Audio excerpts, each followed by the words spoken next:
How's it going, guys? It's RerieSon here, and today I'll be walking you through and showcasing how to clear Abyss 116 on auto. So let's go ahead, go to Abyss 116, and I'll show you which team we're going to use. Our featured unit for today is Lua, but our frontliner is going to be Violet. You're going to want him on Violet Talisman, give him Lifesteal set and Penetration set. Be sure to pay attention to the speed of the heroes because speed tuning is really important. We're going to want Rowana on counter set and health set on Wondrous Vial Potion. And we're going to have Fene as our main damage dealer on destruction set and penetration set. There's a lot of damage in this fight, so you're definitely going to want her on Celestine. And then finally, we have Lua, the star of the show that makes everything possible. She's going to be on Prophetic Candlestick with speed and hit set. And you want to make sure that she has the exclusive equipment that allows her to land defense break on her second skill. What's nice is you don't even need any Molagor for Lua in order for her to perform very well in this fight. Now, for this first round of the fight, this guy is basically allergic to Rangers, so every time Lua attacks him, he's going to counterattack with his ultimate skill. But since we have Rowana to sort of give that extra healing and combat readiness every time an enemy counterattacks, that extra damage that he does is completely nullified.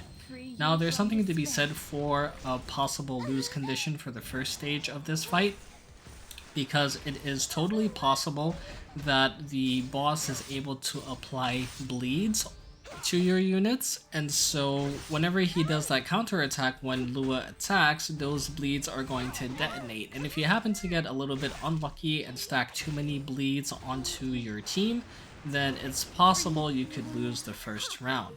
But hopefully your Rowana is high enough HP so that when he does counterattack you still get the healing, but there's just something to be said for a possible RNG loss condition in this first wave. Lua's role in this fight is really crucial for the second phase of the fight because those units that we are going to fight in the next round have a lot of skills that we want to keep at bay via cooldown reset. And that's where Lua comes into the picture. She makes this really hard floor. I think Abyss 116 is one of the hardest floors I've gone against in terms of trying to make an auto team for it, but Lua really allows it to be completed easy peasy. So we just have to sit back and relax and wait for this first wave to pass through. We have Wondrous Vial Potion in order to sort of counterattack any bleeds that may happen to fall upon us, and Violet with his stat line is able to function as an off tank in the front line because he does have evasion due to his passive and Violet Talisman stacking up over the course of the fight. Him being on lifesteal is going to be very crucial to keeping him alive because he only has about 15,000 HP and about 700 defense, and so you want to make sure that he stays healthy and lives unto the second round. Alright, and with that, the boss goes down and we move into phase 2. So you'll notice that in the front of Elena is this green crystal. And from time to time, Elena and her team is going to apply random, undispellable, unique effect debuffs to your team.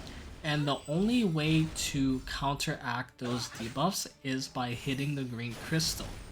From time to time, the green crystal will hit your team.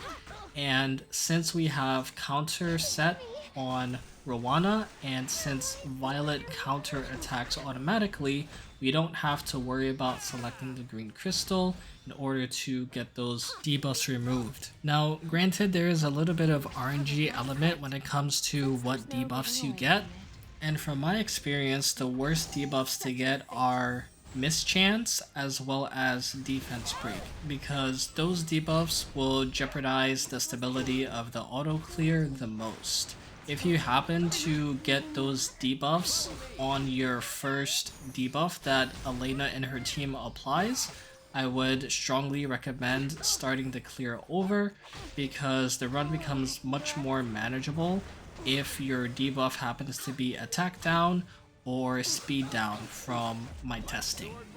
So there is that RNG aspect to this, which is kind of annoying.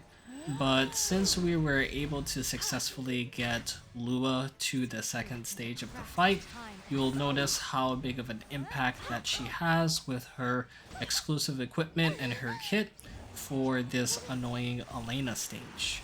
So even though Fene has attack down, you still see that she is able to dish out major damage to Elena, and that's just the power of Fene. That's why she's one of the queens of PvE when it comes to doing damage. So when Elena hits about 40% health, you'll see that she'll use her passive, Combat Readiness Push the Team, and they turn into Cerise and Ray. At this 40% threshold is the biggest RNG check because we want Lua to reset the skills of Ray and Cerise especially, and she manages to do that, so our auto clear is basically secure at this point. After Elena reaches that 40% health threshold, she has to reset Ray's cooldown. Otherwise, Ray is going to use his ultimate skill and give Elena 2 buffs, which will increase the extra splash damage that she does to your team for having negative buffs. And part of Elena's kit is that based on the buffs that she has, she puts a corresponding unique undispellable debuff on your entire team. So since we have Lua in this fight to reset Ray's cooldown by 1 turn, it doesn't matter that Ray uses his ultimate skill now because Elena is about to die to Violet and Fene. And as you saw, my Violet is 5-star Awaken and he has no Molagora for this fight, and Lua has no Molagora for this fight, so this team is very free to play friendly if you happen to get Lua and Violet. And boom, just like that, Abyss 116 is completed on auto. If this video helps you clear Abyss 116 on auto for the first time, then please like, comment, and subscribe to the channel to help this video reach more people. I'll see you all in the next auto clear. Take care, bye bye.